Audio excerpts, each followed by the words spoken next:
할렐루야, 환영하고 축복합니다. 오늘은 금요일입니다. 하나님의 말씀은 사사기 13장 12절입니다. 마노아가 이르되 이제 당신의 말씀대로 되기를 원하나이다. 이 아이를 어떻게 기르며 우리가 그에게 어떻게 행하리까. 아멘. 주님의 보혈로 다 씻어주시고 예배 드리는 여러분과 여러분 가정 위에 하나님의 크신 은혜와 사랑이 임하여 주시옵시고, 또 저희들 마노아와 같이 이 아이에게 어떻게 행하며 어떻게 말을 할까요?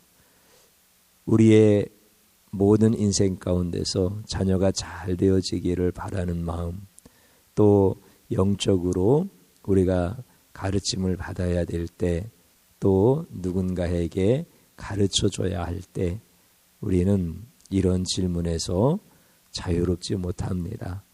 내가 스스로 아는 것도 없고, 또 내가 누군가를 가르친다라고 하는 것 결코 쉽지 않습니다. 그러므로 하나님 앞에 겸손히 내가 어떻게 해야 되겠습니까? 라고 하는 질문을 드리고 하나님께서 내게 주시는 그 말씀을 붙들고 살아가는 지혜로운 저희들이 되기를 축복합니다. 하나님께서 아담을 직접 양육하셨습니다. 그리고 하나님께서 이 세상에 예수님을 양육자로 보내셨습니다. 그래서 예수님께서는 제자들을 친히 양육하시는 말씀들이 성경에 기록되어져 있습니다. 예수님께서 이 세상에 양육자로 오신 것을 성경에서는 실로암이다 이렇게 말씀하십니다.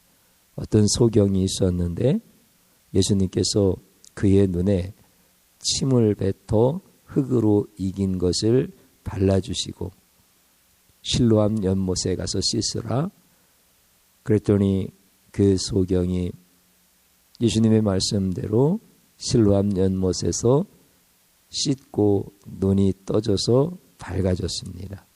그 실로암은 보냄을 받았다라고 하는 뜻입니다. 예수님 자신을 가리키는 말씀입니다.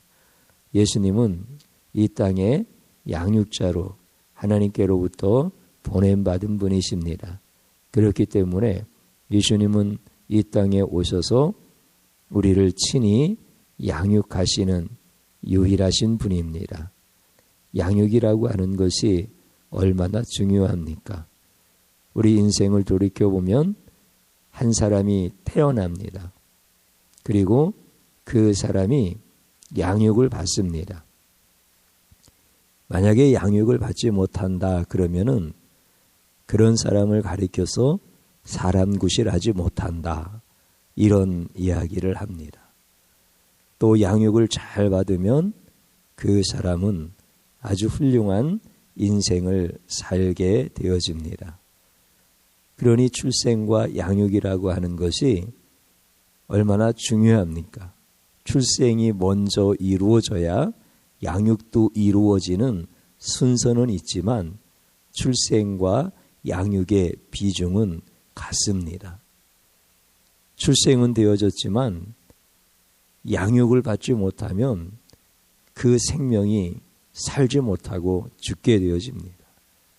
그러니 출생과 양육이 얼마나 중요한 것이고 이것은 전적으로 부모로부터 이루어지는 것을 보게 되어집니다. 부모에 의하여 출생되어지고 부모에 의하여 양육되어지는 것, 이게 바로 인생 아니겠습니까? 예수님께서 세상의 양육자로 보냄을 받았습니다. 그래서 그분의 이름이 실로암입니다. 우리 예수님께서 오셔서 예수님의 피로 우리의 죄를 다 사하시고 우리를 구원하셨습니다. 이게 우리 예수님께서 하신 일이죠. 우리는 그 예수님의 피로 구원받은 하나님의 자녀가 되었습니다. 그런데 예수님은 동시에 우리를 양육하시는 분이십니다.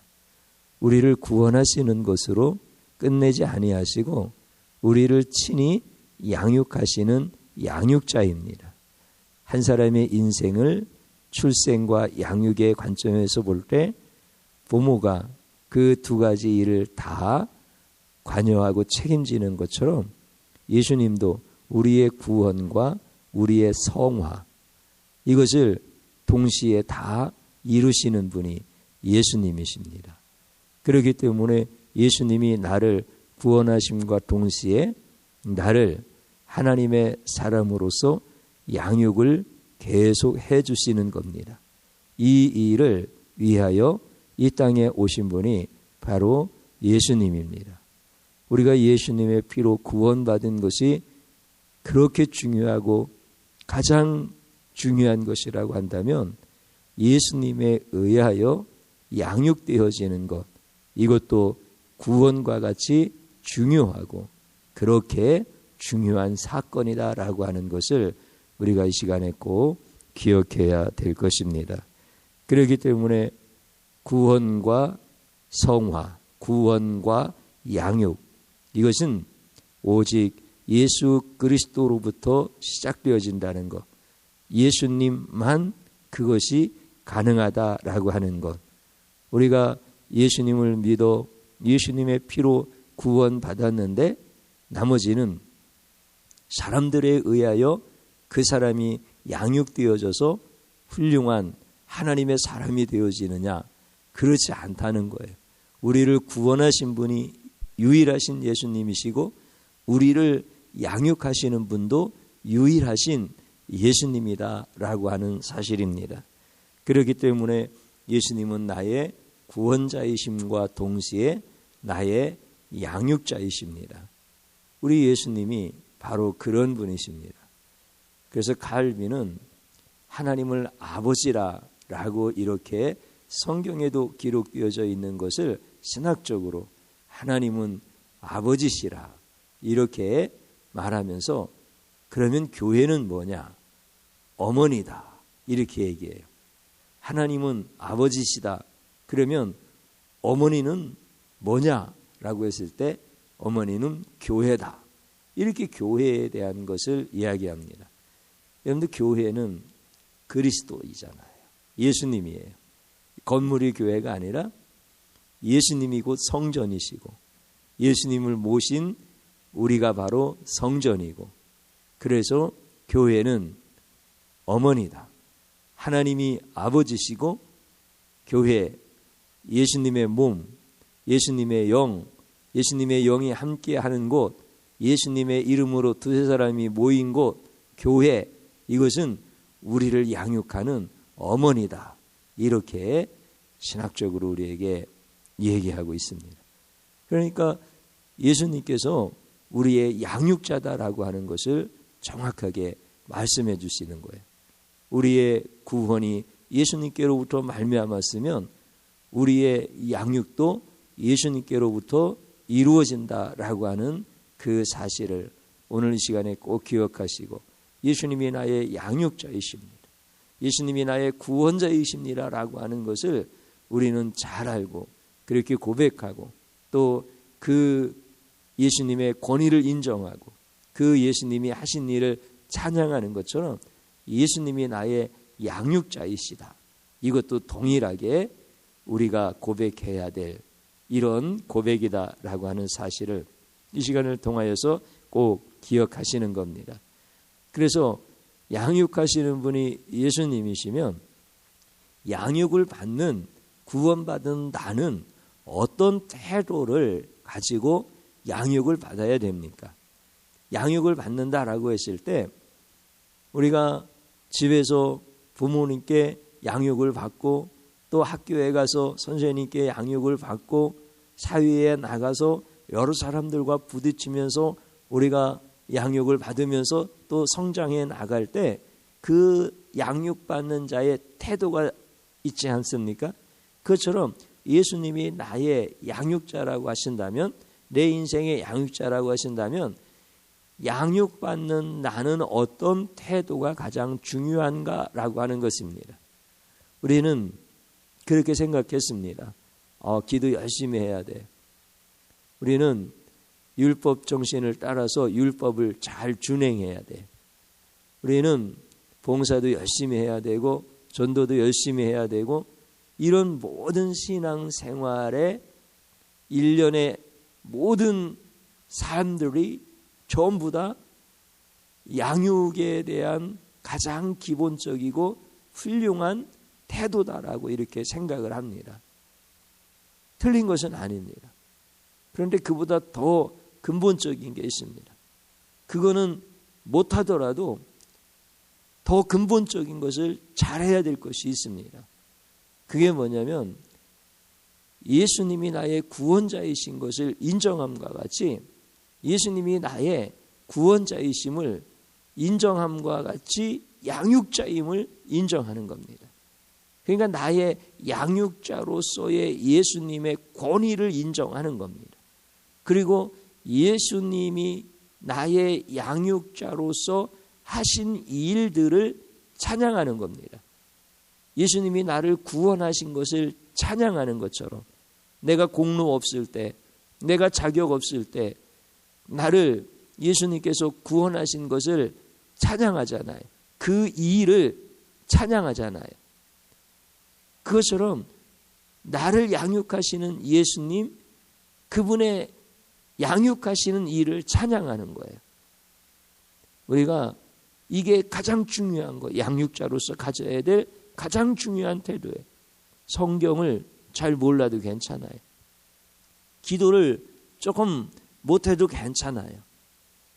내가 어떤 신앙적인 삶에 대해서 더 적극적이지 못해도 괜찮아요. 나를 양육하시는 분은 예수님이다라고 하는 것, 그리고 나의 모든 양육을 위하여 예수님이 하시는 일들을 내가 찬양합니다. 이게 더 중요한 양육자의 태도다라고 하는 거죠. 그렇게 되어지면 이제 어떻게 되겠습니까? 마치 식물에 햇빛이 내리쬐고 바람이 불고 또 비도 내리고 또 영양분이 주어졌을 때 쑥쑥 자라나는 것처럼 우리의 영혼이 그렇게 양육되어지는 겁니다. 주의 종은 확신을 가지고 여러분들한테 말씀을 드릴 수가 있습니다. 여러분들, 나를 양육하시는 그 예수님을 찬양해 보십시오. 그 예수님이 하신 일을, 그 권위를 인정해 보십시오. 그분이 나의 양육자이심을, 내 영혼을 구원하시고 구원하신 내 영혼을 가장 아름다운 주님의 사람으로서 더 쉽게 우리가 찾아볼 수 있다면 예수님이 제자들을 양육하셨지 않습니까? 예수님께서 12명의 남자 제자들 말고라도 많은 그 믿음의 사람들, 우리가 마가의 다락방에서 성령 받았던 120명의 그 제자들, 거기에는 여자도 포함되어 있고 젊은 사람도 포함되어 있고, 이렇게 제자가 아닌 다른 무리들 가운데도 우리 주님의 양육을 받아서 성령이 임하고 능력이 임하고 그리스도인으로서 가장 멋있고 아름답게 살아가는 것처럼 우리 성도님들이 예수님으로부터 양육받아서 그렇게 가장 존귀하고 아름다운 성도로 세워진다는 것은 주의 종이 아주 확신을 하는 겁니다. 성경 공부 많이 하면 여러분들 훌륭한 구원의 삶을 살아갑니까?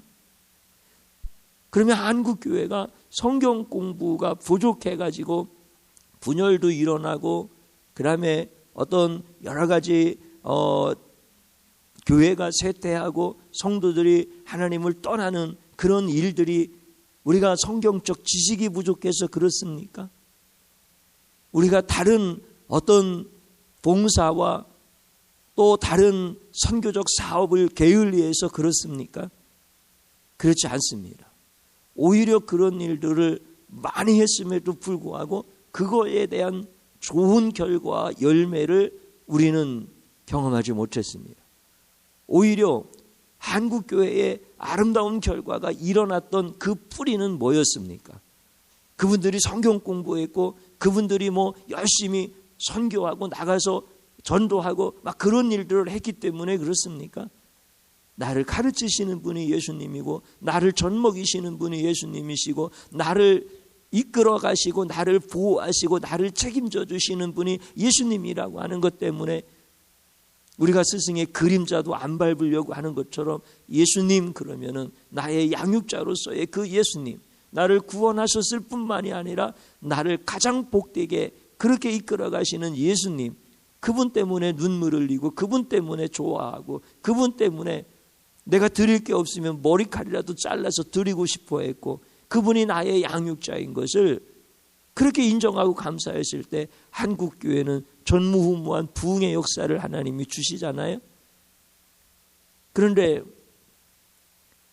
지금 우리는 나의 구원자, 나의 양육자이신 예수님을 잃어버리니까 그렇게 융성하게 일어나던 한국교회가 쇠퇴, 이런 가슴 아픈 일들을 보고 있는 거예요. 오늘 우리는 예수님이 나의 양육자이신 것을 인정하는 거예요. 나의 구원자이신 것을 인정하는 거예요. 그리고 그분이 하신 일을 찬양하는 거예요. 그럴 때 우리 대해서도 경험하겠지만은 우리의 다음 세대에서도 마치 구루터기에서 싹이 올라오는 것처럼 이 부흥의 놀라운 역사들이 나타나게 하는 것을 우리는 반드시 경험하게 되어집니다. 예수님이 나의 양육자입니다. 그래서 예수님이 내 자녀들을 양육해 주실 텐데 어떻게 내가 할까요? 그 아이들에게 무슨 말을 할까요? 여러분들, 우리가 자녀들한테 이거 저렇게 이렇게 교육해서 그 아이들이 양육이 되어지겠습니까? 아니면 너의 양육자는 예수님이야? 너의 인생을 책임져 줄 분은 예수님이야? 너는 인생을 살아가면서 눈물 흘릴 일 있을 텐데 그 눈물 닦아주실 분은 예수님이야? 내가 가는 길을 몰라서 방황할 수 있을 텐데 그때 빛이 되어지고 길이 되어주시는 분은 예수님이셔? 예수님이 너의 구원자인과 동시에 너의 양육자이셔? 예수님을 힘써 알아라. 예수님을 힘써 구하라. 이렇게 우리가 자녀에게 가르쳐 줄 수 있을 때 우리 자녀들을 주님께서 양육해 주시는 거죠. 오늘 주님이 그런 분이십니다.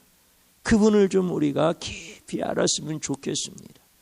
그래서 양육자로서의 가장 중요한 태도는 나를 양육하시는 예수님, 그분의 권위를 인정해 드리고 그분이 나를 양육하시는 그분의 눈물과 그분의 땀과 그분의 수고와 그분의 모든 아름다운 헌신들, 희생들을 찬양하는 거예요. 그분이 하신 일을 높여드리는 거예요. 그럴 때 우리는 영혼이 쑥쑥 자라나고 우리의 삶은 풍족하고 아름답게 열매를 맺게 되어지는 것이죠. 그게 안 되어지면 기한전에 떨어지는 겁니다. 열매가 기한전에 떨어진 것과 같이 인생의 절정기가 없는 겁니다. 그게 안 되어지면, 예수님이 나의 양육자인 것을 경험하지 못하면 우리는 우리 인생 가운데서 성장을 할지 몰라도 기형적으로 성장합니다. 기형적으로 성장한다는 것은 인생에 기쁨이 없다는 겁니다. 인생의 슬픔뿐이요 아픔뿐이라는 겁니다. 여러분들, 예수님이 나의 양육자가 되어주시면 내가 왜 기원전에 떨어져야 되겠습니까?